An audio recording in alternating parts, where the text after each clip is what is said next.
Good afternoon sir. हाँ good afternoon. Sir मेरी एक पेशेंट है, 24 इयर्स ओल्ड फीमेल पेशेंट है। तो 24 अभी फीमेल। हाँ 24 इयर्स फीमेल पेशेंट है। तो उसे मुखपाक का बहुत तकलीफ है। मुखपाक यानी हम जो शास्त्र में सर्वसर जैसे व्याधि पढ़ते हैं तो सारे लक्षण उसी तरह, मतलब जिह्वा से लेकर गले तक, थ्रोट तक उसे वो वेदना और शूल दाह ये लक्षण रहते हैं। तो उसे जनरल सभी ट्रीटमेंट दे के हुआ है, रक्तपाचक, आरोग्यवर्धिनी या फिर अलग अलग उसके सिम्टम्स के हिसाब से लोकल भी बहुत सारे क्रीम्स ऑइंटमेंट्स हो गए दे के, आयुर्वेदिक भी।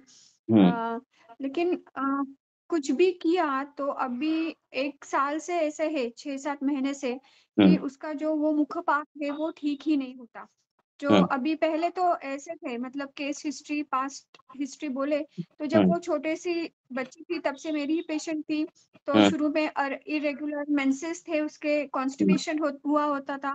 लेकिन तब मैंने उसको बस्ती के कोर्स किए तो अभी वो रूटीन सब नॉर्मलाइज है, मेंसेस वगैरह भी अच्छे से साफ हो रहा है। बीच में कभी कभार ऐसे होता था कि पीरियड्स नजदीक आने के बाद उसे मुखपाक ये लक्षण होता था। लेकिन फिर कुछ पढ़ाई के लिए वो बाहर रहने लगी तो मेस का खाना वगैरह होने लगा। तो तब से वो बहुत मतलब दारुण जैसे व्याधि हो गया वो। अभी 1 साल से उसकी स्टडीज कंप्लीट है, घर पे है, घर का खाना है, बाकी दिनचर्या भी अच्छे से है, तब भी उसका मुखपाक जो है वो अच्छा नहीं होता। उसने फिर बी कॉम्प्लेक्स, विटामिन B12 के इंजेक्शंस लिए, मतलब कोई उपयोग होगा, उसका फायदा होगा ये सोचकर। लेकिन उन सभी कंबाइंड सोच कर भी उसे विरेचन दिया सर मैंने फिर। तो विरेचन के बाद भी सिर्फ शायद 1 महीने तक वो ठीक थी, लेकिन उसके विरेचन के बाद बाद वापस ठीक हो, विरेचन के बाद ठीक हो रहा है लाक्षणिक। सर 1 महीना ठीक था सिर्फ, उसके हम्म बाद वापस चालू हो गया सर। हम्म और विरेचन भी अच्छा, प्रवर विरेचन हुआ था उसे, हम्म अच्छा शोधन हुआ था, हम्म संशोधन कम भी अच्छे से उसने फॉलो किया था, हम्म एवरीथिंग वाज गुड। हम्म लेकिन अब वापस फिर से उतने ही कंसिस्टेंसी से उसे मुखपाक है, कुछ भी नहीं खा हम्म। सकती वो, अभी कुछ भी हेतु नहीं दिख ऐसे रहे है। उनके। तो हेतु अभी सर तो फिलहाल कुछ नहीं है, घर पे है, खाना अच्छे से है, सोती उसका है अच्छे वजन से, कितना है? रात्रि जागरण नहीं है। ये सर वजन कितना है उसका? वजन नॉर्मल पतली है है कि सर, पतली है एक कि गाढ़ी है? नहीं नहीं मीडियम साइज सर। हम्म 40-45 हम्म एज से रिलेटेड अच्छी हाइट है उसका वजन। हम्म ओवरवेट भी नहीं है और हम्म कम भी नहीं है। हम्म। ठीक है, हो गए। Yes sir. हाँ, तो मुखपाक के लिए जो है वो बहुत से कारण हमें मिलते हैं। हाँ, अभी इन्होंने बोल रहे कि हेतु नहीं मिल रहे, फिर भी देखो अब क्या है, मुखपाक जा नहीं रहा पर विरेचन से ठीक हो रहा है। हाँ, तो एक तो है कि ये पित्त वातानुबंधी ये चीज़ है। हाँ, उस मुखपाक में दर्द होता है उसको, शूल रहता है। दर्द भी है, हाँ दर्द भी है और ठीक है, दाह तो भी है उसे अभी। हाँ ठीक है, और पीरियड नहीं आए तो फिर वो दिखते हैं, ऐसे कुछ हो गया तो मुखपाक दिखते हैं, है ना? जी हाँ, पीरियड ठीक है। नजदीक आए, हाँ, टाइम तो अगर आए ये तब तो भी आ दो जाते हैं। दो चीज़ है इसमें। एक तो उसका पित्त का क्षय बार बार हो रहा है, और वात जो है वो प्रतिलोम हो रहा है, ये दो चीज़ें बार बार हो रही है। तीसरी जो चीज़ है, तो हमें मुखपाक ये लक्षण कहाँ दिखता है? गृहिणी में दिखता है। मुख रोग में तो दिखता ही है, पर इतना सीवियर अगर लक्षण दिख रहा है तो गृहिणी दृष्टि है उसकी। और पित्त का क्षय हो रहा है बार बार, और वायु का उदावर्त हो रहा है, ये बार बार हो रहा है। अभी उनको क्या करना है, हमें एक तो आप क्या कर सकते हो, गृहिणी में बताया हुआ तिक्तक घृत, हाँ ये जो है वो नित्य सेवन के लिए देना है। ठीक है, क्यों तिक्तक घृत देना है? क्योंकि वो उसका अधिकार कुष्ठ है और वो पित्तज गृहिणी में आई हुई चीज है। ठीक है, तो ये कुष्ठ में जैसे व्रण होते हैं, है ना, कुष्ठ में क्या होता है, बार बार व्रण होते हैं, तो ये अल्सर भी व्रण ही है ना। तो ये कुष्ठ गृहिणी इस प्रकार की पित्तज संप्राप्ति भंग करने के लिए तिक्त घृत जो है नित्य शमन मात्रा में, हाँ शमन इस प्रकार से वो उसको नित्य देना है। और दूसरी कोई चीज हो रही है क्या, वो देखो हेतु में छोटी मोटी चीज रहेगी पर वो मायने रखेगी। रक्तपाचक जो है उनको कंटिन्यू चालू रखना है, रक्तपाचक, हाँ, और तिक्तघृत, ये दोनों जो चीजें वो रखो। रक्त पित्त में आए हुए जो पथ्य है, हाँ, वो सभी पथ्य उनको बंद करने के लिए। व्रण किससे होगा? म्यूकोजल मेम्ब्रेन जो है वो कफ इंडिकेट करती है, और कफ कम होने के बाद तीक्ष्ण, उष्ण, इस प्रकार के गुण बढ़ने के बाद व्रणोत्पत्ति होती है। तो हमें पेट में जो दवाई देनी है वो स्निग्ध गुण की, शीत गुण की और रोपण करने वाली, इस प्रकार की देनी है। तो रक्तपाचक विथ यष्टि मधु, इस प्रकार का कॉम्बिनेशन जो है वो 2 टाइम पेट में देना, और तिक्तघृत समान मात्रा में 1 टाइम लेना। या ऐसा एक 3-4 महीने करो, ठीक है। और बार बार वो जब जब आएगी आपके पास तो वापस से केस हिस्ट्री ले लो, और कुछ हेतु मिलती है क्या देखो, हाँ। उनको बोलो कि आपको नहीं लगा वो चीज़ कि ये हेतु नहीं हो सकता, या फिर ये बताने की चीज़ नहीं, फिर भी वो चीज़ बताओ, इस प्रकार से ले लो, हाँ। काम, क्रोध, शोक, भय, ऐसी मानसिक अगर अवस्थाएं हैं तो उसका भी विचार करो, क्योंकि वो जो चीज़ें हैं वो चीज़ें रह जाती है, हाँ, और वो भी चीज़ें इसमें काउंटर कर देती है। तो वो भी चीज़ें पूछो और इस प्रकार की ट्रीटमेंट करो। क्या करो? रक्तपाचक और यष्टि मधु 2 टाइम देना, और तिक्तघृत 1 टाइम देना। तिक्तघृत क्यों देना मैंने बताया, और रक्तपाचक और यष्टि देना। यष्टि क्या होती है? व्रणरोपण करती है, प्राकृत कफ जैसी है, ठीक है, प्रसादन कर देती है, और जो म्यूकोजल मेम्ब्रेन के व्रण है वो जल्दी बढ़ जाते हैं, किससे? यष्टि मधु से। हाँ, ग्रैन्युलेशन फास्ट कर देती है, और जीवनी और बाकी 10 गणों में वो आई है। तो उस प्रकार से जो है वो शूल भी कम कर देती है, अल्सर का। तो ये कर दो, और यही पहले कर दो, फिर बाद में 3-4 महीने के बाद देखो क्या होता है, और जब जब वो आएगी तब तब केस हिस्ट्री ले लो, और तब तब ये क्या करो कि हेतु क्या मिलते हैं क्या। एक तो वायु अनुलोमित होना चाहिए, रक्तपाचक में कुटकी है, अगर नहीं हो रहा है पेट साफ तो और थोड़ी कुटकी बढ़ाओ, और अनुलोमित होना चाहिए, और पित्तवर्धन नहीं होना चाहिए, इस प्रकार से दोनों करो। तिक्तघृत से भी पेट साफ होता है, हाँ। अगर उधर नहीं आप कुटकी ऐड कर सकते तो तिक्तघृत में कर दो। ऐसा करके पेट साफ दिन में 2-3 बार 2 बार होना चाहिए, और ये तिक्तघृत, रक्तपाचक और यष्टि ये पेट में जाना चाहिए, हाँ। इस प्रकार से करो तो हो जाएगा। जब जब जब जब प्रॉब्लम हुए थे, पेट साफ नहीं हुआ, ये हुआ, तब तब सिम्टोमेटिक ट्रीटमेंट हो गई है, विरेचन से ठीक हो रहा है, ये तो आप हमें उपशय मिल गया है ना, बराबर है ना। विरेचन से 1 हाँ महीने सर, में हाँ ठीक हो कुछ गया, दिन के लिए, हाँ हाँ हाँ, कुछ दिन के वॉटेवर, लिए अच्छा था। पर ठीक हो गया, तो ये हमें क्या मिल गया? उपशय मिल गया। तो विरेचन से क्यों ठीक हो गया? क्योंकि विरेचन ये पित्त की चिकित्सा है और वायु के अनुलोमन की चिकित्सा है ना। तो इसीलिए, और ये पित्तज कुष्ठ की भी चिकित्सा है। तो पित्तज कुष्ठ, पित्तज ग्रहणी, व्रण, इस प्रकार का विचार करके ये जो ट्रीटमेंट बोली ये ट्रीटमेंट चालू करो। तिक्तघृत, रक्तपाचक, यष्टि 2 टाइम, इस प्रकार से चालू करो। और 2-3 ओके सर, महीने के बाद मेरे से देखो। हाँ हम्म सर, कामदूधा रस जो है ना, उसकी हम्म पाउडर लगा के लोकल एप्लीकेशन दिया अरे, तो उससे हाँ बहुत अच्छा लगता है। हाँ, वो उतना वो हाँ हो जाएगा ना। और ये बार बार हो रहा है ना, बार बार हो रहा है मतलब इसका रूट जो है वो ग्रहणीय है, ठीक है ना। हम्म जी जी सर, जी तो ये मुख यस सर, रोग में नहीं थैंक यू सर। आएगा, पूरा आभ्यंतर रोग मार्ग में आएगा। हाँ, अल्सरेशन अंदर भी गए होंगे उनके, पेट पेट में दर्द विर्द होता होगा।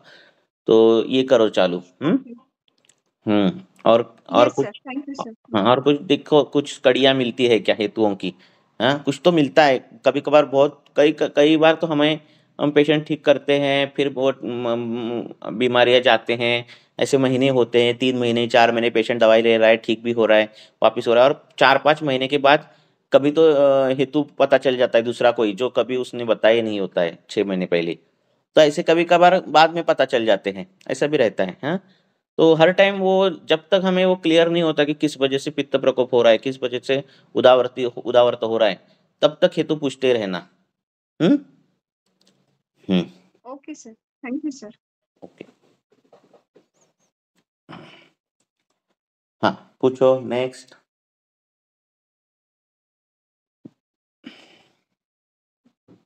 ऐसे लोकल एप्लीकेशन के लिए मुखपाक हो तो आप संतानिका मीन्स क्रीम लगा सकते हो दूध की, या फिर शहद लगा सकते हो, या फिर शहद के साथ कामधुदा लगा सकते हो, या फिर यष्टि मधु अपने शहद के साथ लगा सकते हो। हाँ, इस प्रकार से जो है वो लाक्षणिक आप कर सकते हो। पर बार बार हो रहा है इसका मतलब हमें पूरी की पूरी चिकित्सा करनी पड़ेगी। सार्वदेयिक लक्षण और ये सभी देखना पड़ेगा, हेतु निकालने पड़ेंगे। ठीक है, पूछो।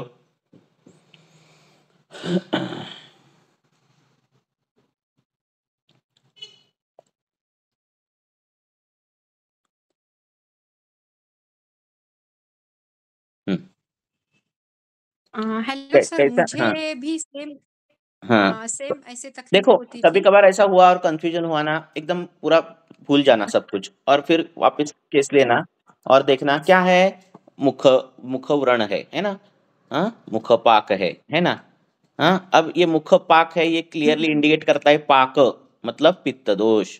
पित्त दोष इंडिकेट करता है और ये व्रण कर रहा है पित्त दोष। व्रण किससे करेगा? तीक्ष्ण गुण से करेगा, उष्ण गुण से करेगा। बराबर है? हाँ, ये क्लियर हो गया हमारे सामने। हाँ, दूसरा दूसरा क्या है? पित्त के हेतु है क्या? अगर है हेतु तो क्लियर हो गया कि हमें पित्त परिहरण करनी है। नहीं हेतु मिल रहे तो फिर जो पित्त का स्थान है वहां से पित्त निकल रहा है और आशय अपकर्ष गति से मुख में जा रहा है, उस जहाँ अल्सर है वहां हो रहा है। तो ये क्यों हो रहा है? तो वायु की गति से हो रहा है, तो वायु पर ट्रीटमेंट, वायु पर ही होना चाहिए हेतु, उस प्रकार के वो देखने हैं। ठीक है। दूसरा ये है कि ये क्या हो रहे हैं? व्रण हो रहे हैं। कहाँ हो रहे हैं? त्वचा पर हो रहे हैं। व्रणानाम अधिकम मूलम शीघ्रोत्पत्ति चिरस्थिति। ये क्या है? कुष्ठ का पूर्व रूप है, तो कुष्ठ का विचार होना चाहिए, है ना? हाँ, इस प्रकार के अलग अलग विचार करे किए जाए तो हमें फिर ऐसे कल्प मिलते हैं, जैसे तिक्त घृत जैसा कल्प मिला तो वो कुष्ठ पर भी आया है, पित्तज ग्रहणी पर भी आया है ना? तो इस प्रकार से कल्प मिलते हैं। पित्तज ग्रहणी में मुखभाग दिखता है और पित्तज कुष्ठ में मुखभाग दिखता है या फिर आरक्त वर्णता दिखते, इस प्रकार से लक्षण दिखते हैं। तो उस प्रकार से कल्प यूज करने और ये शमन मात्रा में प्रयोग करना। रोज तिक्त घृत पेट में जाएगा तो रोज पित्त का शमन हो जाएगा। वो घृत कल्पना है तो वो क्या करेगी? व्रणरोपण भी करेगी। तिक्त रस है तो क्या करेगा? रक्त शुद्धि भी करेगा, है ना? इस प्रकार से पाचन होगा, रक्त शुद्धि होगी, पित्त का शोधन होगा। ठीक है, इस प्रकार से काम करना।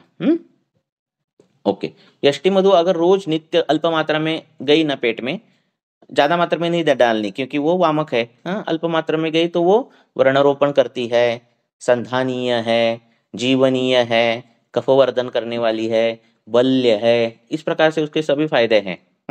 तो वो वात वात पर पित्त पर काम करती है। हाँ, और ब्रूहण करके काम करती है, व्रणरोपण करके काम करती है यष्टि। तो इस प्रकार से वो यष्टि चालू करनी अल्प मात्रा में। हाँ, तो बहुत अच्छे तरह से शरीर की हीट, धातु पाक, ये सब बंद हो जाता है। हाँ, ये मुख पाक कैसा है ना? त्वचा का पाक हुआ है, धातु पाक हुआ है, मांस का पाक हुआ है। मांस में जब पित्त जाता है तब व्रण उत्पत्ति होती है और व्रण में दाह रहता है, ऐसा बताया गया है ना? इस प्रकार से ही ये वो मुख पाक। हाँ, मांस में पित्त गया है, फिर मांस ऊपर की ओर फूट गया, फिर त्वचा फूट गई, फिर अल्सर हो गए। अल्सर डीप रहते हैं, ऊपर ऊपर नहीं रहते, डीप होते हैं ना? ऊपर की त्वचा निकलती है और अंदर का व्हाइट दिखता है ना? तो ये मांस पाक जैसा रहता है। तो हमें वो पित्त मांस में कैसे गया है वो देखना पड़ेगा। एक तो मांस दृष्टिजन्य कुछ हेतु है क्या, रसज दृष्टिजन्य कुछ हेतु है क्या, ग्रहणी के कुछ हेतु है क्या, ये सब देखने। फिर पित्त के कुछ हेतु है क्या वो देखने। कुछ भी नहीं हेतु तो पित्त यहाँ से वहां गया क्यों वो देखना। फिर वायु के उदावर्तित हेतु क्या है वो देखना। ऐसे हर एंगल से आपने उसको ये बना दिया तो चोर कहाँ तो पकड़ा जाता है। हम्म बोलो। सर, मुझे भी ऐसे तकलीफ होती थी तो मैंने अपान वायु विकृति ऐसा सोच के, है ना, हम्म थोड़ा सा खाना खाने के पहले दशमूलारिष्ट जस्ट 5 to 10 ड्रॉप्स गर्म हम्म पानी के साथ लेती थी और हम्म बाकी पित्त शामक दवाइयाँ ली। हम्म तो मुझे काफी आराम हुआ। 6-8 महीने तक मुझे कंटिन्यू हम्म तकलीफ थी और रेगुलर में ज्येष्ठ मध और सारिवा ले रही हूँ सर। हम्म तो मुझे उससे काफी आराम है, यानी अभी बिल्कुल भी स्टोमेटाइटिस नहीं है। शरीर नहीं तो में कंटिन्यूअसली 1-1.5 साल बराबर है। तक ऐसे तकलीफ रही सर मुझे। मल जो है वो आंत्र में कितने देर रहना चाहिए, मूत्र जो है वो हम्म। मूत्राशय में कितने देर रहना चाहिए, उसको नियम है।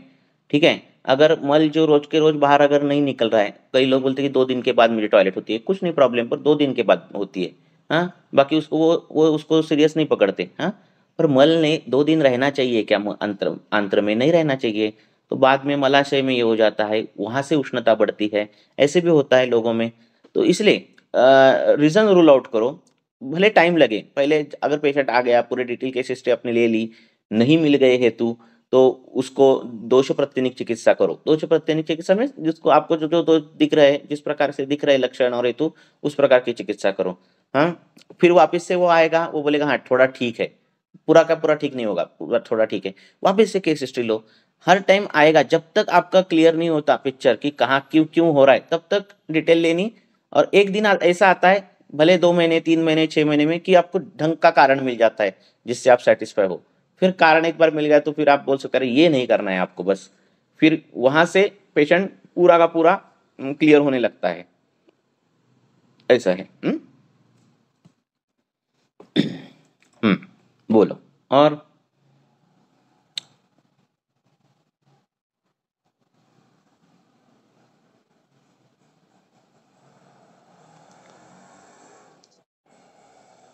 पूछो।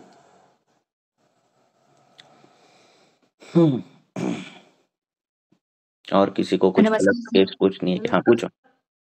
एक एक करो, पूछो। हॅलो, नमस्ते सर. हम्म हे प्रमेहाच्या पेशंटमध्ये आपल्याला कंटिन्युएशनसाठी कुठले औषध चालू ठेवायची गरज पडते का? जेव्हा आपलं म्हणजे आता जेव्हा व्यावहारिक पातळीवरती आपण बघतो HbA1c कमी झालंय आता आणि बाकीचे पण लक्षणं कमी झालेली आहेत. पण त्यांना आपण म्हणजे बाकी पण सगळं आपण तुम्ही विचारलेला केलं. गेल्या हो, डिस्कशनला प्रश्न. हो तुम्ही सांगितलं मी पण तुम्हाला. ते काय होतं माहितीये का सर? व्यायाम त्यांना प्रमेहामध्ये संप्राप्ती कुठल्यातरी घडते, ती नाही पण शैथिल्याची घडते. त्यांना कुठलं तरी औषध चालू ठेवण्याशिवाय त्यांना समाधान नाही होत. त्यांच्या समाधानासाठी नाही किती आपण जरी करायचं. आपण त्यांच्या किती समाधानासाठी जरी प्रॅक्टिस आपण नाही सांगितलं ना करायची. तरी असं होतं. असं नाही करायचं. त्यांना म्हणायचं हे स्वस्थवृत्त पालन करा, हे करा, एखाद्या च्यवनप्राशसारखं रसायन किंवा नाही त्रिफळाघृतासारखं रसायन असं द्या ना, तुम्ही रसायन द्या ना. आमलकी रसायन किंवा मग मिळतं. आमलकी आमलकी आणि रसायन तुम्ही रेग्युलर द्या पेशंटला. आमलकी आणि निशा मी चालू ठेवलंय तसं हा, त्याचा काही गोळ्याच्या तोटा नाही होत. टॅबलेट स्वरूपात. त्याचं काही नुकसान नाही होत कुछ नहीं तेच होता, कुछ नहीं विचारायचं होतं. होता, कुछ बाकी नहीं मग होता. सगळ्या गृहिणीचा विचार प्लेन करून आमलकी, वगैरे सगळा विचार हाँ, प्लेन आमलकी रसायन कुठच्याच चालू रखा तो भी कुछ गृहिणीमुळे नहीं होता. बोलो. Okay, thank you. बोलो. हाँ, विचारा. नमस्कार सर, एक पूछो. केस सांगायची होती. 8 वर्षाचा मुलगा हिंदी हिंदी वजन हिंदी हिंदी हिंदी विचारू शकता काय? हाँ सर. बरं, ठीक है. हाँ हाँ 8 इयर्स का बेबी है कौस्तुभ हाँ. Boy, 22.8 kg weight. So hmm. उसको जो मेरे पास आया था तो मेल है क्या? फेरिंजाइटिस. बच्चा है? मेल बच्चा 8 इयर्स. ठीक है. Severe throat pen, high grade fever with chills और फेरिंजाइटिस था, सीवियर फेरिंजाइटिस, थ्रोट पेन और कफ था. सो मैंने उसको जैसे डायग्नोस ये एडेनॉइड्स की हिस्ट्री कंटिन्यूस उसको. सो और स्कूल एकदम सुबह रहता है उसका और ट्रैवलिंग करता पड़ता है 10 किलोमीटर. सो उसको शुरुआत में पाचक औषधि, षडंग पानी या रस पाचक, अभिपत्तिकर, नागर आदि काढ़ा वगैरह दिया, लेकिन उसका फीवर बिल्कुल ही कम नहीं आया, कंटिन्यूस बढ़ते ही गया. सेकंड वीक में उसका फिर इन्वेस्टिगेशन जब किया तो उसके WBC 12,500 और न्यूट्रोफिल्स बढ़े हुए थे और CRP 76, ESR 66 हुआ था और प्लेटलेट भी बढ़े थे. सो फिर थोड़ा ट्रीटमेंट में चेंज करके रक्तपाचक स्टार्ट किया और एंटीपायरेटिक उसको पैरासिटामोल चल रहा था जब SOS दे रहे थे पेरेंट्स, क्योंकि घर पे ही पेशेंट था. ठीक है, अब माइक बंद करो, मैं बताता हूँ, पूरा क्लियर बताता हूँ, मालूम बात. देखो, कभी ऐसा पेशेंट आपके सामने आ गया, अब ये बच्चा है, हाँ, ये बच्चा है, कौन से दोष का है, कौन से दोष की अवस्था का है? कफ दोष की अवस्था का बच्चा आया है. ठीक है. अब इसमें क्या है? थ्रोट इन्फेक्शन है, फेरेंजाइटिस है, सब जब आइटिस सब है. आइटिस सब है मीन्स क्या है? इन्फ्लेमेशन है मतलब क्या? जो गला है वहाँ सब आरक्त वर्णता है, पाक है, दाह है ना, बराबर. और इसके साथ क्या क्या है? इसके साथ उसको खांसी भी है और क्या क्या है? बुखार है. देखो मैं क्यों बता रहा हूँ, ड्रग सिलेक्शन बता रहा हूँ आपको. हाँ, तो कफ का बच्चा है मतलब क्या है? कफ गुण है और पित्त के आरक्त वर्णीय, दाह, कास, ज्वर, ये सब व्याधि है ना, बराबर बोल रहे हो ना मैं? बराबर है ना, यही ना सब कुछ? हाँ सर. हाँ, तो अभी जो द्रव्य सिलेक्शन इसमें करना रहता है, ऐसे बहुत केसेस कॉमन रहते कि आते भी है. अभी जो द्रव्य सिलेक्शन करना रहता है, वो द्रव्य सिलेक्शन कैसा होना चाहिए? देखो, कफ का वय है तो जो दवाई देने वाले हो वो कफनाशक भी होनी चाहिए. ठीक है. कास के अध्याय में आई हुई ऐसी कफनाशक होनी चाहिए. दूसरी, जो दवाई देने वाले हो वो पाक कम करने वाली होनी चाहिए. पाक कम करने वाली होनी चाहिए मतलब पित्त का तीक्ष्ण गुण, उष्ण गुण कम करने वाली दवाई होनी चाहिए, बराबर है. हाँ, तब जाके उसका इन्फ्लेमेशन और आइटिस, फेरेंजाइटिस, लैरेंजाइटिस जो होगा वो कम होगा, बराबर है. तीसरा, तीसरी जो दवाई होगी वो ज्वर अध्याय में आई हुई होनी चाहिए, क्योंकि उसको ज्वर है, बराबर है। तो आम पाचन भी करने वाली होनी चाहिए, बराबर है, होनी चाहिए ना। है ना। तीसरी, उसको वो गले में ही तकलीफ है तो जो दवाई होनी चाहिए वो कंठ भी होनी चाहिए। हाँ, उसका गामित्व कंठ की तरफ इस तरफ भी होना चाहिए। हाँ, बराबर है। हाँ, आरक्त वर्णता है कंठ, ये यहाँ खून का बहाव ज्यादा रहता है। हाँ, तो हाँ, माइक बंद कर दो आप। तो ये जो दवाई है, हाँ करा साहब, तो ये जो दवाई है वो पाक भी कम करने वाली चाहिए, ज्वरग्नि भी चाहिए, कफन का नाश करने वाली भी चाहिए, लघु भी चाहिए, ज्वरग्न भी चाहिए, ऐसी दवाई चाहिए हमें। तो वो दवाई है वासा। ठीक है। हाँ, तो क्या है वो वासा। तो वासा जो है वो क्या करना, वो बच्चे को देना वासा, और एक तो वासा और धमासा, नहीं तो वासा और बेहड़ा, ये दो ही चूर्ण। हाँ, ठीक है। क्यों वासा? वासा वातकृत स्वर्य कफ पित्त अस्र नाशनम। तो रक्त की बीमारियां जो आइटिस वाली है वो वाली, और कफ पित्त संसर्ग जिसमें है, कफ का वय है, पित्त की बीमारी है, कफ का वय है, इंफ्लेमेशन है। हाँ, ऐसी जो है, हाँ, खांसी है, गले में सूजन है, शोथ है, ये सब जो दवाई, और ज्वर में आई हुई है दवाई, है ना। तो ये सब करता है वासा। अब वासा हमने प्लेन सिंगल दिया नहीं, इसलिए हमें रिजल्ट मालूम नहीं रहते। हमें सब, हमने बहुत बार ये दवाई वो दवाई ऐसे सब कुछ संसर्ग दवाइयों का किया रहता है, इसलिए हमें मालूम नहीं रहता है ना। तो प्लेन वासा विथ धमासा, नहीं तो विथ बेहड़ा, विविधकी। ठीक है। इसका चाटन शुरू करना शहद के साथ, सुबह, दोपहर को, शाम को, रात को। तो इससे क्या हो जाता है, ज्वर जाता है, शोथ जाता है। ज्वर ज्यादा हो तो धमासा, काश ज्यादा हो इसके साथ तो विविधकी। किसके साथ? वासा के साथ। ठीक है। ये कॉम्बिनेशन करना और चाटन चला करना, अच्छा वासा लेना। खुद टेस्ट करके लेना। उस प्रकार का वासा दिखना चाहिए, वो उसकी कड़वाहट दिखनी चाहिए, वो वासा विद धमासा, वासा विद बेड़ा, इस प्रकार का कॉम्बिनेशन दे दो। ठीक है। और ये बाकी सब कुछ बंद कर दो, यही दे दो, पैरासिटामोल बेटे कुछ भी लेने नहीं है। हाँ, ठीक है। गुरु प्रावरण करना, स्वेटर पहनना, ताकि बाहर से जो है अग्नि मिले और शाखागत आम का पाचन हो। ज्वर से हुआ जो शाखागत आम है उसका पाचन हो, इसलिए स्वेटर पहन के रहना दिन भर, और ये सिर्फ चाटन देना। ठीक है। पेशेंट एकदम ठीक हो जाता है। बाकी जो कुछ दे रहे हो सब बंद कर दो। ओके सर, समझ में आ रहा है ना आपको? Drug selection, drug selection important है। मैंने वासा ही क्यों दिया ये मुझे जस्टिफाई करना आना चाहिए, है ना। बराबर। मैंने अमृता क्यों नहीं, ये जस्टिफाई देना आना चाहिए। हाँ, अमृता स्वर्य नहीं है, बराबर है ना, वासा स्वर्य है। तो ठीक, अब मुझे जस्टिफाई करते आना, वैसे ही करना। हाँ, ठीक है। हाँ सर, लेकिन थर्ड वीक में भी उसका फीवर कंटिन्यू था। अरे जाता है बुखार, ठीक है। हमारे पास भी बच्चे आते, आईसीयू में एडमिट बच्चे आते। पहले तो बात गुरु प्रावरण रहना चाहिए। स्वेटर, जाड़ा स्वेटर पहनना, और कान की जो टोपी रहती है वो पहननी बच्चे को। जब जब ऐसे बच्चे आते हैं हमारे पास, हम पहले स्वेटर पहनो, कान टोपी पहनो, ऐसे वो पतले पतले कपड़े पहनने नहीं। गुरु प्रावरण जब तक होता नहीं तब तक बाहर से आप अग्नि कैसे ये करोगे? ठीक है ना। गरम गरम महसूस होने लगेगा तो आम पाचन होगा। ठीक है ना। पूरा शाखागत, देखो स्वेटर पूरा का पूरा रहेगा, आम पाचन कितना फास्ट होता है, कितना सरफेस मिलता है आम पाचन के लिए, है ना। शाखागत जो आम गया है, क्या होता है, ऐसे कुछ पहनते ही नहीं, फिर बुखार गया, फिर वापस से आम निर्मित होती है, फिर वापस शाखागत होता है, वापस से ज्वर आता है, तो ये कंटिन्यू चालू ही रहता है। अरे ज्वर वापस से आ गया, अरे ज्वर, हुआ ही नहीं रहता आम पाचन, है ना, अच्छी तरह से। और पेट में कितने आम पाचन करोगे आप बच्चे के, है ना। तो इसलिए पहले स्वेटर पहनना, गुरु प्रावरण करना। हाँ, पहले के समय में बच्चे ऐसे घूमते ही नहीं थे बिना वो टोपी पहनते। हाँ, बाहर अभी अभी घूमते सब कुछ। हाँ, तो पहले ये पहला नियम करो।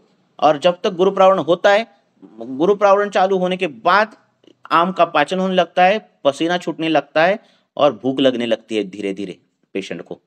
सर, थ्रू आउट उसके इलनेस में भूख उसकी बहुत अच्छी थी पहले से। फिर अच्छी बात है। हाँ, उसको मैंने फिर भी लंघन यानी थोड़ा सा हल्का खाना या फिर एकदम पेज वगैरह ऐसे दिया था। क्या रहता है बच्चों का, क्या है, बच्चों में ज्यादा लंघन नहीं दे सकते। ठीक है। क्यों नहीं दे सकते? उनका वो रोज का खाना खाते, उस पर ही सब कुछ निर्भर रहता है। धातुओं में बल कहाँ इतना कि आप पूरा लंघन, तो बच्चों में इतना प्रयुक्त नहीं कर सकते लंघनम पाचनम। तो वही सिंपल ट्रीटमेंट की गुरु प्रावरण। अब हम क्या बोलते हैं, ज्वरित बच्चे हो, कुछ भी हो, स्वेटर पहनो, 3 चादर उस पर ऊपर डालो, फिर पसीना छूटता है, फिर पसीना छूटने के बाद चादर निकालो, फिर ठीक ठाक सो आप, फिर वापस से 2 चादर डालना। ऐसे जाए ना, कौन सा भी बुखार हो अच्छा खासा बच्चे का 2 दिन में बुखार 1 दिन में 2 दिन में जाता ही जाता है। इतना सुंदर आम पाचन होता है। पर गुरु प्रावरण तो बहुत सिंपल है, अरे यार चादर कंबल लेना ये कोई ट्रीटमेंट थोड़ी, ऐसे उसको हम ये निगलेक्ट कर देते इतनी छोटी सी चीज को, और वो बहुत सर बड़ी चीज है। प्रैक्टिकली ये बहुत इम्पॉसिबल है, क्योंकि बच्चे जैसे वो नहीं, माँ देखो बच्चा सोने के बाद कंबल डालना। अच्छा, हाँ, वो ऐसे नहीं, वो उसको फैन चाहिए, ये चाहिए, वो चाहिए करता है। लेकिन सर जब हाँ, फीवर नहीं सोने के रहता है, बाद जब सुनो, सोने के ज्वर बाद नहीं रहता है, तो वो तुरंत भाग जाता था साइकिल चलाने के लिए। हाँ, तो सो उसको करते हैं। फिर से देखो, रात को बुखार आता हमें था, हाँ, वही तो रात कितना ये, भी उसको टोके रहो। हाँ, सुनो, बच्चों की नींद अच्छी रहती है, रात का समय हमें टाइम मिलता है मस्त करने के लिए उनका काम, ठीक है? तो जब सोता है रात को ये कंबल पहनना कभी भी बच्चों को, अरे कफ का वय है, ठीक है ना? यस, आपकी ट्रीटमेंट ये इस प्रकार की होनी चाहिए। तो रात को उसको कंबल फर्दर डालना, वो पसीना पसीना छूटता है बच्चे को, फिर कंबल निकालना, है ना? सर। ये 12 साल की प्रैक्टिस के बाद मैं बता रहा हूँ, पूरे प्रैक्टिकल चीज बता रहा हूँ आपको, ठीक है? यस और सर। शास्त्र के आधार पर। तो पहली ये ट्रीटमेंट, ओके। कोई भी बच्चा ऐसा बरमूडा में आए या फिर ऐसा स्वेटर ये वो स्लीवलेस पहन कर आए, ऐसे बच्चे आए तो पहला वो पेरेंट्स पर ये करना, गुस्सा करना, यस है ना? सर, इस बेबी को 3rd वीक में भी कंटिन्यूअस फीवर था, हम्म सो फिर से आपको देखो, आपको फीवर की इन्वेस्टिगेट संप्राप्ति मालूम है किया, ना? तो यस। आपको फीवर की संप्राप्ति हाँ मालूम है? सर। अग्नि का विमारगमन होता है, कहाँ होता है? हाँ शाखागत होता है। सिंपल चीज है। आम कहाँ आया है? शाखागत आया है। पाचन कहाँ करना है? शाखाओं में करना है अभी, बराबर है ना? आप शुंठी क्या यस। पिला नहीं सकते इतनी, बराबर है? तो वही ये चीज गुरु प्रावरण। हम्म ओके अरे सर, बड़े इसका बड़े ये ज्वर सर फिर हमने इससे ठीक कर दिए से बड़ा हुआ था, क्योंकि क्योंकि एक नहीं हम्म नहीं लीगल जो है ना, हमें हम्म डॉक्यूमेंटेशन रखने के लिए कि हम्म कंटिन्यूअस फॉर 3 वीक्स अगर फीवर है, तो हाँ, हमें डॉक्यूमेंटेशन चाहिए होता है कि क्या हो हम्म सकता है। हम्म सो उसको 3rd वीक में red tongue, peeling of palms and soles, good, ऐसे लक्षण दिखाई पड़े थे। सो हम्म सब जो सिम्टम्स थे कावासाकी डिसीज की तरफ जा रहे थे, हम्म क्योंकि बाकी का तो कुछ ये नहीं था। तो हम्म फिर मैंने सोचा कि एक तो कावासाकी डिसीज या फिर recurrent persistent fever due to adenoids and all. Hmm so इसमें से हम इसको हमारी संप्राप्ति में, जैसे हमारे ज्वर निदान में कहाँ बिठा सकते हैं, या फिर अर्ली डायग्नोसिस के लिए हम क्या कर सकते हैं किसके? निदान हमारा, नहीं, जैसे निदान कहाँ कावासाकी किसी ने डिसीज। करना है? हमें निदान करना ही नहीं है। हमें हमें संप्राप्ति देखनी है कैसे हो गया। हमें क्या दिख रहा है? ज्वर बार बार आ रहा है। ज्वर क्या हो रहा है? यस अग्नि का विमार्गमन बार बार हो रहा है। क्यों हो रहा है? वहां हो रहा है, शाखागत तो हो रहा है। हाँ, हम पहले ये करेंगे, ऐसे करना। निदान क्यों करना? हमें निदान कभी कभार आएगा ही नहीं, क्योंकि बार बार संप्राप्ति बदलती है। आप बीच में पैरासिटामोल देते हो, संप्राप्ति बदल जाती है। बीच में आप कोई यस एंटीबायोटिक देते हो, संप्राप्ति बदल जाएगी। रोज यस रोज हर एक दिन की निदान बदलेगा आपका, नहीं का, है ना? यस यस हाँ, यस इसमें पड़ो ही मत झंझट में, ठीक है? पूरा आयुर्वेदिक से करो, कुछ नहीं होता ज्वर बीर से। ये पूरा डराई हुई चीज है, ऐसे होता है वैसे होता है, कुछ नहीं होता, ठीक है ना? इतनी थोड़ी फालतू बॉडी बनाई है भगवान ने। हाँ, हमें सिर्फ यस। देखना है कैसे क्या क्या होती है लेकिन संप्राप्ति। सर हमें हम्म अगर इथिकल और लीगल अगर प्रैक्टिस करते हैं, और अगर उसको है जैसे 3rd वीक में भी कंटिन्यूअस फीवर है और कुछ हो जाता है, जैसे कोरोनरी एन्यूरिज्म वगैरह वगैरह, तो हम हम्म। कैसे सेव कर सकते हैं खुद को? लीगल तो हमें इन्वेस्टिगेट करके देखना ही बोलूं, पड़ेगा ना। पहले बच्चों के मैंने बहुत लेक्चर ली है। जब जब बच्चों में उत्क्लेशित दोष अवस्था रहती है, हाँ, बहुत से बच्चों में यही शुरुआत होती है। आइसक्रीम खाना, ठंडा खाना, ये खाना, वो खाना, और या फिर कुछ अति अम्बोपान करना, अजीर्ण होना, और फिर प्रसेक, छर्दी, इस प्रकार से शुरुआत होती है। तो पहली बच्चे की पहली ट्रीटमेंट जो वहाँ होती है ना, प्रसेक और उत्क्लेशित, वहाँ जो है वो वहाँ वमनी करना, हाँ, सद्यो वमनी करना। ये सद्यो वमन होने के बाद जो कोष्ठस्थ दोष है ना, वो झट से निकल जाते हैं। इतना उत्क्लेश बच्चों में रहता है, वो कोई निकालता ही नहीं बच्चे में। वाग्भटाचार्य 2 बार बोलते हैं कि ऐसा करना है आपको, क्योंकि वो बच्चे कफ प्रकृति के हैं, दोष होने वाला है, कफ प्राधान्य दोष से रोग होने वाले हैं, उत्क्लेशित दोष रहते हैं, और ये बहुत से बार ये उत्क्लेशित अवस्था जो है वो दबाई जाती है, और संप्राप्ति फिर जड़ की तरफ और कठिन कठिन संप्राप्तियां होती है। तो पहले बच्चों में, ये बहुत प्रैक्टिकल बोल रहा हूँ मैं, मेरे खुद पे घर में बच्चों को सबको यही करता हूँ। आज तक 12 साल में वो संप्राप्ति आगे गई नहीं है, ठीक है? ये इतना प्रैक्टिकल चीज है, ठीक है? तो ये पहले आप सद्य वमन वहां करोगे ना, उंगली डाल के कप निकालोगे ना, तो अच्छा खासा कप गिरता है, बच्चा 5-10 मिनट में उसका ज्वर जाता है, दूसरे घंटे में वो स्कूल जाता है, ठीक है? और बच्चों को आदत भी रहती है, ऐसा कप हुए तो उल्टी निकालने की, इतने आदर देते हो, खुश हो जाते हैं उन ट्रीटमेंट से खुद ही। ठीक है, ये पहले ट्रीटमेंट होनी चाहिए। दूसरी, ये जो बोला शाखागत अगर आम गया तो पहले गुरु प्रावरण होना चाहिए। हाँ, सुबह के ठंडी में जाते हैं, स्कूल में जाते हैं, संप्राप्तियां बढ़ती है सब कुछ। हाँ, और पतले पतले शॉर्ट स्कर्ट और हाफ स्लीव्स के शर्ट्स ये सब पहन कर जाते हैं, संप्राप्तियां बढ़ती है। बच्चे को गर्म ही रखना चाहिए, पहले के ज़माने में उस प्रकार से रखते थे। और जो दादी है वो स्वेटर बुनती थी, उसका काम वो प्रेग्नेंट देखी उसने, वो स्वेटर बुनना ही चालू कर देती है। वो थोड़ी देखती है शरद ऋतु है, वो ऋतु है, वो स्वेटर बुनना चालू कर देती है ना। होता था ना पहले, पिच मूवी में भी ऐसे दिखाता थे, वो स्वेट क्या बोलते हैं, सॉक्स बुनना और ये बुनना ये चालू कर देती थी। क्यों? बच्चों के लिए, है ना। तो ये कफ का हुआ है, उसका रक्षण करना चाहिए बाहर के एटमॉस्फेयर पे। 9 महीने वो गर्भाशय में था, उसने कभी स्ट्रगल नहीं किया एटमॉस्फेरिक टेम्परेचर का, है ना। ऐसा वो अम्बिलिकल फ्लूइड में मस्त तैरता 9 महीने उसका चला, बाहर आया तो सब स्ट्रगल आ गए। पहला स्ट्रगल आया तो बाहर निकालना गर्भाशय से, वहाँ वो थक गया, फिर बला तेल का अभ्यंग हो गया उसका, वो श्रम परिहार के लिए, है ना। तो वो हो गया। फिर बाद में टेम्परेचर ये हो गया कि अंदर का टेम्परेचर अलग था, बाहर तो अलग टेम्परेचर है ना। तो बच्चे को वस्त्र में लिपटा गया ताकि वो टेम्परेचर का डायरेक्ट रिजल्ट ना आए, उस पर ये नहीं आए। इसलिए बच्चों को स्वेटर में इसमें रखा करते थे, है ना, जब तक वो बाल है तब तक। तो ये सब कुछ गया है अभी, और ये गया है तो ये फिर हो रहा है। अभी थोड़ा सा बुखार आया, कंट्रोल नहीं कर पाते, पेडियाट्रिशियन, हर बच्चे का एक पेडियाट्रिशियन है ना। बुखार आए तो डर ही जाते। बुखार ये मैकेनिज्म है कि शरीर में है इन्फेक्शन, उसके लिए शरीर लड़ रहा है ना। उसको टाइम देना चाहिए कि लड़े भाई, तुम आज लड़ गया तो दूसरे दिन बुखार जल्दी नहीं आएगा।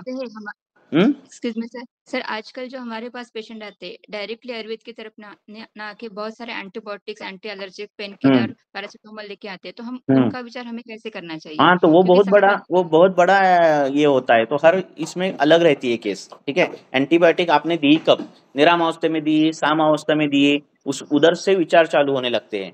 तो यही बोलो, पहले हम क्या करें, एटलीस्ट आयुर्वेदिक के हिसाब से जितना आपका जो अभ्यास है वो पूरा करो। हाँ, और वो करने के बाद ना एंटीबायोटिक उस अभ्यास में कहीं तो बैठ जाते हैं। ठीक है, उनका अलग से करोगे तो बहुत कठिन हो जाता है। तो एक पहला जो फॉर्मेट है आयुर्वेद का, वो अगर परफेक्ट किया ना तो एंटीबायोटिक, एंटासिड, ये वो सब वो फॉर्मेट में बैठ सकते हैं। समझ में बात आ रही है? थोड़ा मैं अलग लेवल का बोल रहा हूँ, पर एक फॉर्मेट आप अच्छा करो। जीर्ण ज्वर में ये पेशेंट जो अभी मैंने डिस्कस किया, वो अभी 3 हफ्ते का फीवर हो गया, जीर्ण ज्वर की तरफ जा रहा है, तो अभी उसको क्या देना चाहिए? अभी भी बुखार आ ही रहा है उसको, है ना sir? Alternate day at night, लेकिन he is comfortable throughout day. तो यही कॉम्बिनेशन उसको चालू कर दो, वासा विथ धमासा। बस, और दे दो और बताओ। जो शेष आम दोष है ना, वो बार बार ये हो रहा है और शाखागत जा रहा है, रात को जा रहा है। रात को क्यों जा रहा है? रात जो है वो वात दोष की प्राबल्य रहता है ना। शाम से लेकर वो बढ़ने लगता है फीवर, है ना। तो ये करो, रात का खाना मधुर रस प्राय आहार मत दो रात को, वो अगर खा रहा है कुछ तो ठीक है, वो देखो। और कितने साल का है बच्चा बोला आपने? 8 साल का। 8 साल का, ठीक है। तो मधुर, आम्ल, लवण ऐसा आहार जो अगर कुछ ले रहा हो तो वो बंद करो। रात को तो मधुर ज्यादा नहीं लेना है, वो देखो। और दूध पी रहा है तो शुंठी डाल के, जो खाना खा रहा है उसमें थोड़ी थोड़ी शुंठी डाल के, शुंठी डालना पानी में। देखो, ये छोटे छोटे नुस्खे है प्रैक्टिस के। तो जहां जहां आपको पेशेंट दिख रहा है कि जिसका अग्नि बिगड़ा है, यही पेशेंट तो आपको ज्यादा दिखते हैं जिनका अग्नि बिगड़ा है, भूख अच्छी लगती नहीं, थोड़ा भी गुरु आहार लिया तो डाइजेस्ट होता नहीं। ऐसी जहां जहां संप्राप्ति आपको दिखती है, जहां जहां ऐसे प्रकृति के लोग मिलते हैं कि भूख अच्छी नहीं लगती, अगर थोड़ा आहार ज्यादा लिया तो हजम नहीं हो पाता, गुरु आहार हजम नहीं हो पाता, ढंग से भूख नहीं लगती, ऐसे जो पेशेंट मिलते हैं उनको जो है शुंठी चालू करने की। शुंठी कैसे चालू करोगे? तो पानी के साथ। हम जो पानी पीते हैं वो शुंठी सिद्ध जल होना चाहिए। ये मैं नहीं बोल रहे, वाग्भटाचार्य बोल रहे गृहिणी में, ठीक है। तो अगर शुंठी सिद्ध जल हमने दे दिया ना तो गृहिणी ठीक होती है। हाँ, गृहिणी जैसी बीमारी बिगड़ने से बच जाती है ना। क्योंकि क्या है, हम दिन में जो कुछ चीज कर रहे हैं, अग्नि के विपरीत जो चीज कर रहे हैं, एक तो गुरु आहार, नहीं तो अम्बुपान, ये दो ही चीज अग्नि के विपरीत है। ठीक है, अब गुरु आहार नहीं किया तो अम्बुपान गारंटेड हेतु होते हैं। पानी जो है वो कौन से भी कंडीशन में कम ही पीना बोला है हमारे शास्त्र में, और जो पीना वो बॉइल्ड करके पीना, क्वथित जल पीना, ठीक है। पहले से ही पानी कम ही पीना, और जो पीना वो क्वथित किया, क्योंकि उसमें अग्नि डालना जरूरी है, पानी में अग्नि नहीं है, और पानी का जो पंचभौतिक संगठन है वो अग्नि के विपरीत है। तो पानी जो है वो अग्नि को बिगाड़ता है। आजकल के बच्चों में, सभी लोगों में पानी जो है वो मेन रीजन है, पानी पियो। स्कूल में भी पानी पीने बोलते हैं, कंपल्सन करते हैं, घर में भी 1-1 लीटर की बोतल देते हैं बच्चे को, नहीं पीना फिर भी पानी पीने बोलते हैं। ये बहुत गलत है। पानी जो है अग्नि के विपरीत है, ये पहले बात ध्यान रखो। तो फिर उस पानी को कैसे बदले?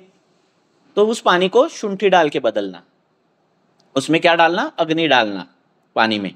तो शुंठी सिद्ध जल अगर पिया जाए तो अग्नि ठीक हो जाती है लोगों की। हाँ, तो ये छोटे नुस्खे रहते हैं, पर इससे बड़े बड़े केसेस सॉल्व होते हैं। तो ऐसे बच्चों को जिनमें बार बार बुखार आता है, बार बार खांसी आती है, बार बार जुकाम आता है, ऐसे बच्चे रहते हैं ना, भूख कम लगती है, उनकी वाटर बैग, उसमें शुंठी डालना पानी में, बहुत कम मात्रा में, 1 लीटर में आधा चम्मच, इतना कम मात्रा में। ऐसे लगता भी नहीं कि शुंठी सिद्ध जल पिया है, नहीं पिया है, हाँ? ठीक है। जब क्वथित करते हो ना जल, तो उसमें शुंठी डालना, उस ऐसा जल देना। तो बच्चे में खांसी होना, बुखार होना, ज्वर होना, या ऐसी बीमारियां होना, इन्फेक्शन होना, भूख कम लगना, हाँ, आम निर्मित होना, कफावृत्त अग्नि होना, ये सभी चीजें जो है वो नष्ट हो जाती है। बहुत छोटा नुस्खा है, पर उसका एक असर जो है वो बहुत भारी है। ठीक है। हम क्या करते हैं, जैसे जैसे हमारी पढ़ाई होती है, जैसे जैसे केसेस देखने लगते हैं, हम बहुत ऊपर ऊपर का विचार करने लगते हैं, है ना।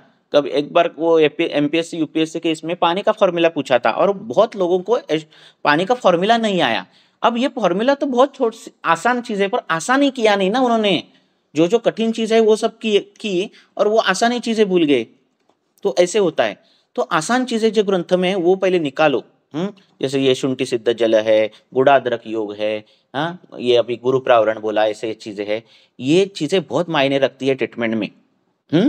और फिर बाद में वसंत बिसंत क्या करना है वो करो, ठीक है। पहले ये आसान चीजों में प्रैक्टिस करो, बहुत रिजल्ट मिलते हैं, आगे जाने की जरूरत नहीं पड़ती। ठीक है,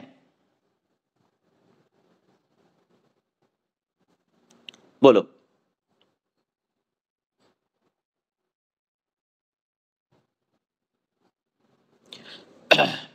और आप भी देखो खुद, आप, हम वैद्य हैं, हमारे पास टाइम नहीं रहता है, नित्य हमारा खान पान जो है वो कभी कभार लेट हो जाता है, कभी कभार गुरु हो जाता है, कभी कभार आप शुंठी जो है हफ्ते में 2-3 बार या फिर रोज आधा चम्मच ऐसे खाकर देखो, आपकी अग्नि अच्छी होती है, पाचन अच्छा होता है, दूषित क्लेद निर्मित नहीं होती, मल अच्छा होता है। तो ये बहुत सी चीजें होने लगती है, आगे की संप्राप्तियां नहीं होती। हाँ, तो ये छोटे नुस्खे पहले करो ना बच्चों, पेशेंट को। पहले के ये थे, एक वैद्य थे हमारे यहाँ, तो कोई भी पेशेंट आया वो शुंठी की पुड़िया देते थे, ठीक है।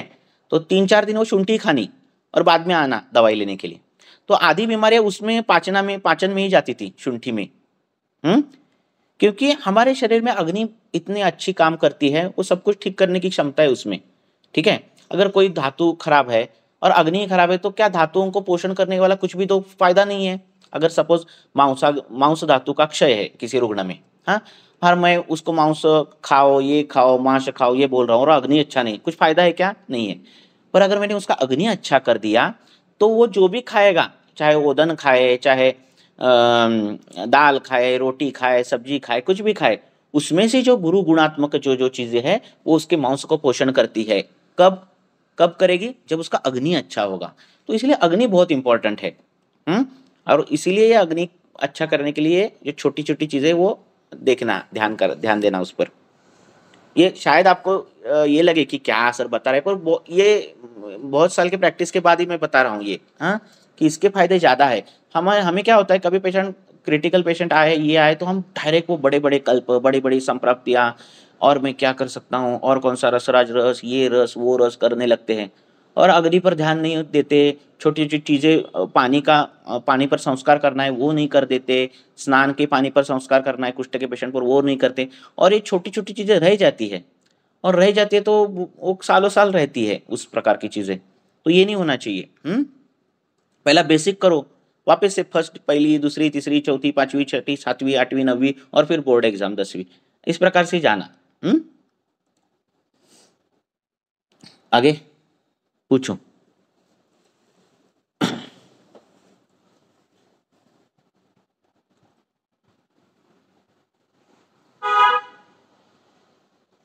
बोलो,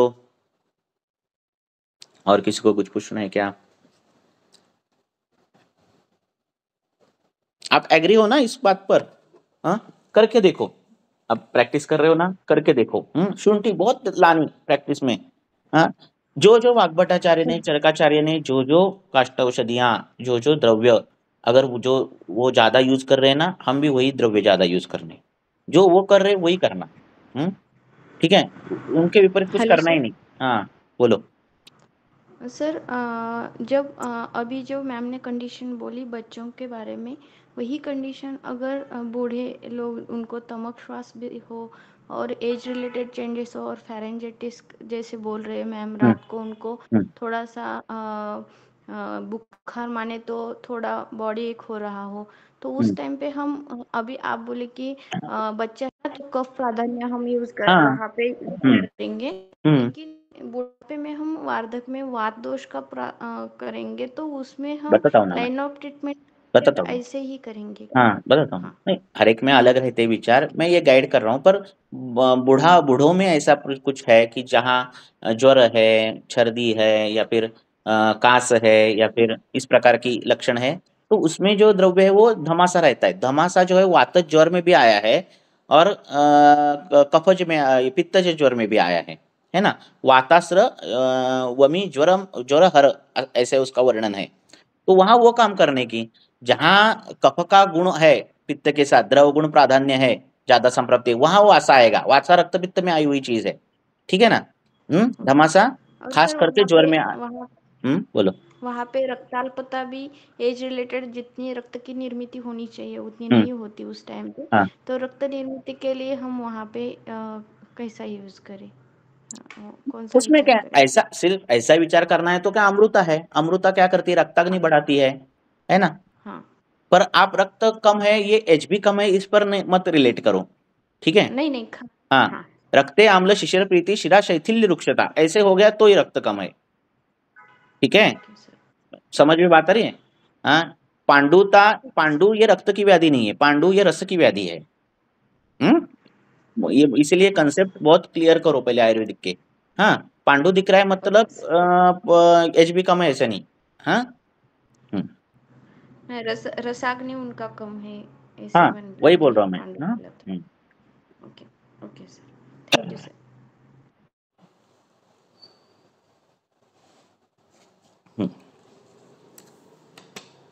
पूछो।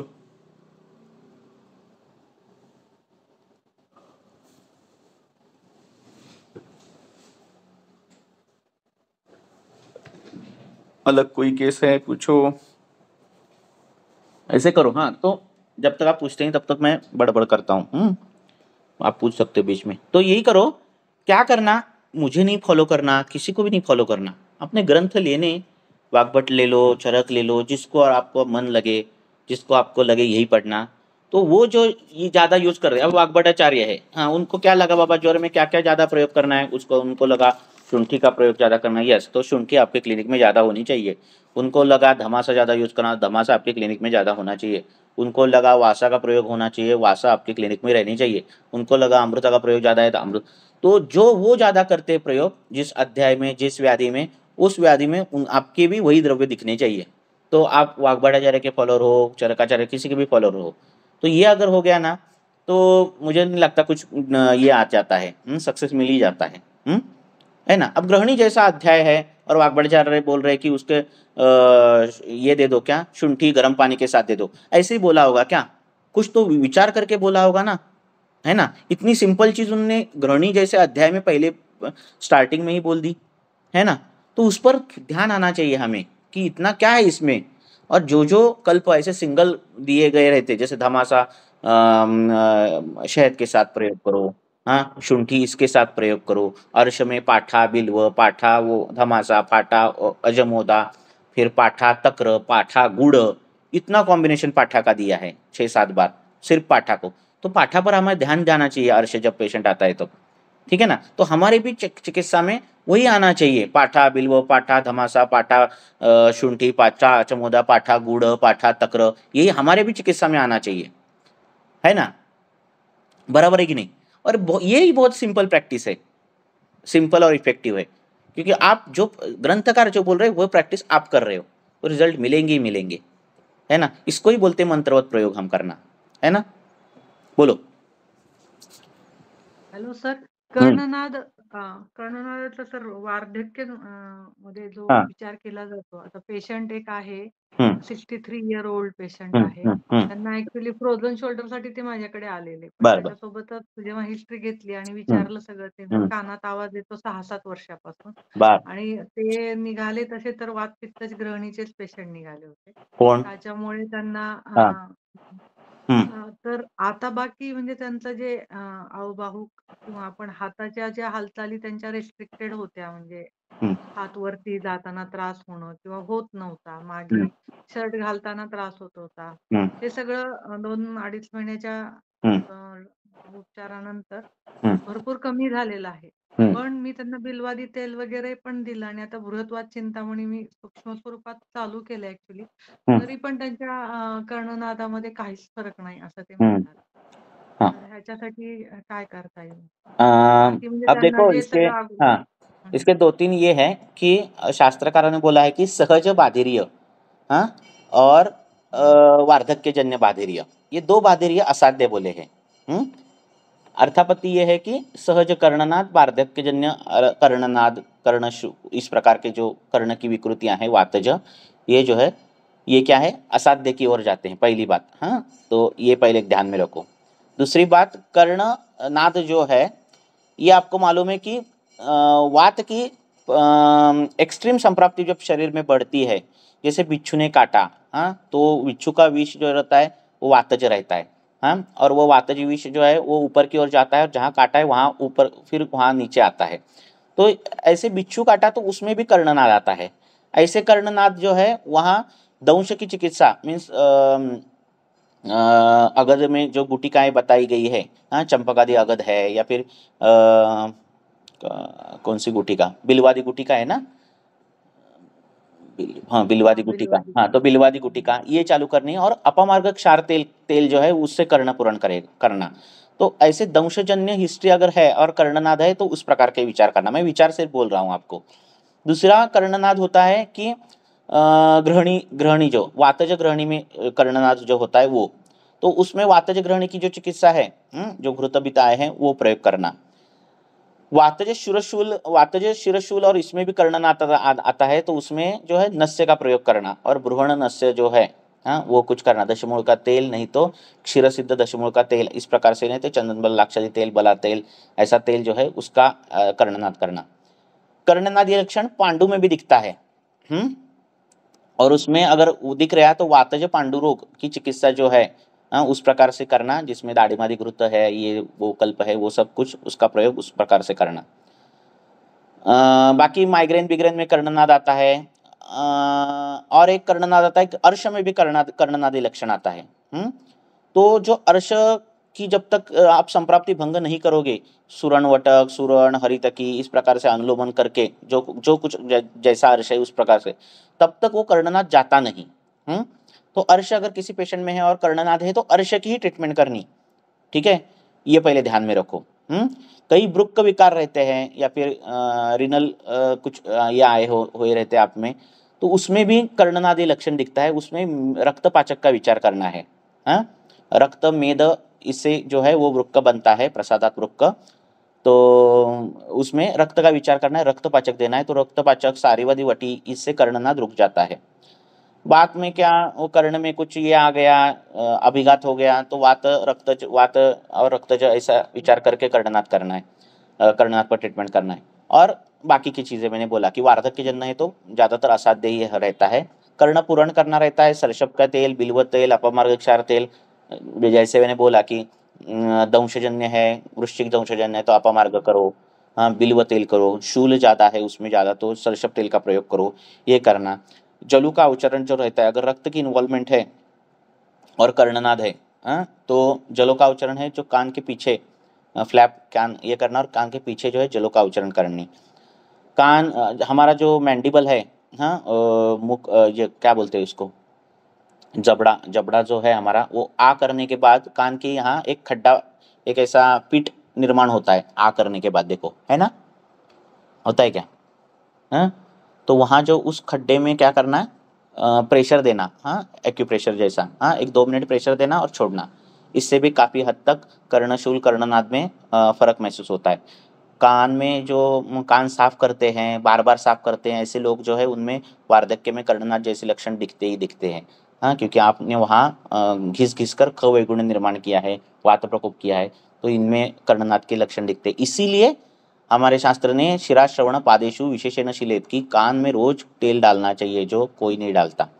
आजकल के हेडफोन ये सब, ये भी भविष्य में कर्णनाद की ही संप्राप्ति तक जाने वाली चीज़ें हैं। तो उस प्रकार से काम करो। और तीसरा एक विषय रह गया कि वार्धक्य में ब्रूहण का काम करना और कृमियों का भी विचार कभी छोड़ना नहीं, हाँ, क्योंकि कृमि जो शिरोरोग जो है उसमें भी कर्णनाद और कर्ण क्षवेड इस प्रकार से लक्षण दिए हैं, हाँ, तो कृमियों का भी विचार करना और ये सब विचार करके देना ट्रीटमेंट। उससे नहीं हुआ तो असाध्य ही है समझना। ऐसा बहुत है एक डिसीज पर अगर बोला जाए तो। Thank you sir. आपने अभी कृमि का विषय छेड़ा है, तो व्यवहार में सर आयुर्वेद दृष्टया कौन सा कृमिघ्न, मतलब आरगवत कपिला अच्छा रहेगा या और मतलब अजवायन, वैसे मतलब कैसे तय कैसे करें? नहीं, आपको कुछ भी नहीं समझ में आ रहा है तो विडंग, विडंग बेस्ट है सभी कृमियों में। अच्छा, ठीक है ना? मैं ज्यादातर आरगवत कपिला में यूज करती हूँ। वो भी चलता है, आरगवत कपिला भी चलता है। अर्श कृमि इस प्रकार की संप्राप्ति है तो आरगवत कपिला है ना।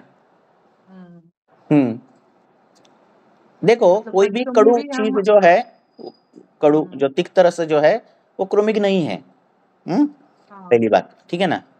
पर फिर भी ऐसा अगर कर्णक्षवेड कर्णनाद है, आपको लग रहा है और आपको लग रहा है कि एक बार चलो कृमि जे शिरोरोग इस प्रकार के लक्षण दिख रहे हैं, ऐसा कुछ, ठीक है, हर टाइम मैगेट्स आएंगे ही नाक से, ऐसा कुछ नहीं रहता, ठीक है, तो ऐसा लग रहा है तो आप विडंग सिद्ध तेल जो है वो रखनी, कभी ऐसी तेल जो है रखना, कभी भी बस्ती बिस्ती आए कृमि की हिस्ट्री लिए 50 ml विडंग तेल उसमें अनुवासन में डाल दो, तो इस प्रकार के विडंग सिद्ध तेल जो है वो नाक में डालना, तो ये हो जाता है।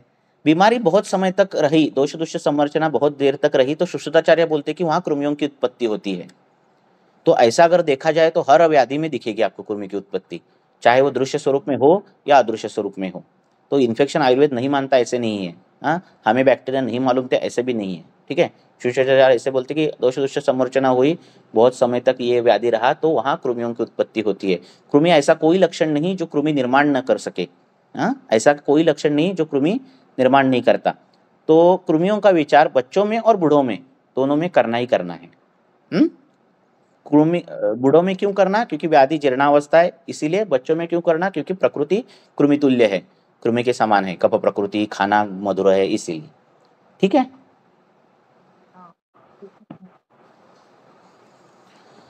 और कभी कभार छोटी मोटी चीजें भी रहती है कर्णशूल के लिए, कभी कभी वो वैक्स बना रहता है, वो भी नहीं निकाला रहता है, तो वो भी ये कभी कभी कर्णार्श रहता है, वहाँ अंदर अर्श आया रहता है ना, तो फिर वो भी रहता है कभी कभी कारण।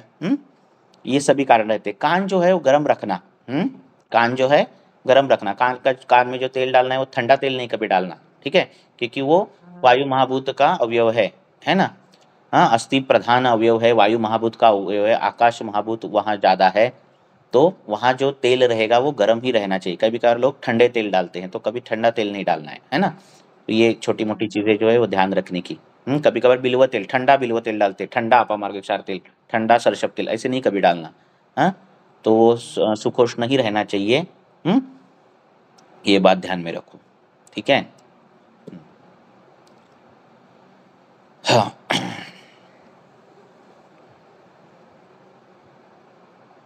कई लक्षण जो है वो अर्श और ग्रहणी, ये 2 अध्याय बहुत इंपॉर्टेंट रहते हैं, क्योंकि ऐसे अलग लक्षण जो है ये अध्याय में है ना। पिंडिकोद्वेष्टन, कर्णक्षवेड, है ना, जिनका कुछ संबंध नहीं है, पर ये लक्षण दिखते हैं उस अध्याय में, है ना। तो ये कभी कभार हम शिरोरोग कर देते हैं और अर्श भूल जाते हैं। अर्श से कर्णक्षवेड हो सकता है, ये कुछ रिलेशन ही नहीं बना पाते हम, है ना। तो इसीलिए ये करना ऐसे। चलो, और सर यदि हम पाचक ज्यादा दिन चलाते रहे तो उसका कुछ दुष्परिणाम दिखाई देता है? अर्थात पाचन का काम है पचनात्, इसीलिए बोला है तत्रात् आदोष पचनात्। जब तक आमदोष पचता नहीं तब तक देना है, आमदोष पचने के बाद बंद करना है ना। नहीं तो अग्नि बढ़ेगा तो धातु पाचन होगा, फिर है ना, बराबर है। तस्मात् जर कब तक देना, तस्मात् आदोष पचनात् ज्वरितान उपवासयेत, है ना। जब तक पाचन नहीं होता, पाचन के लक्षण क्या है, लंघना आता है, लघुता आती है ना, अग्नि दीप्ताग्नि होता है ना, तो उतना देना।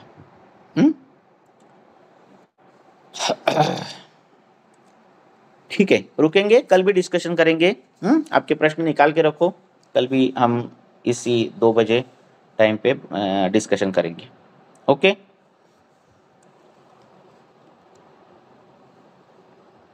धन्यवाद।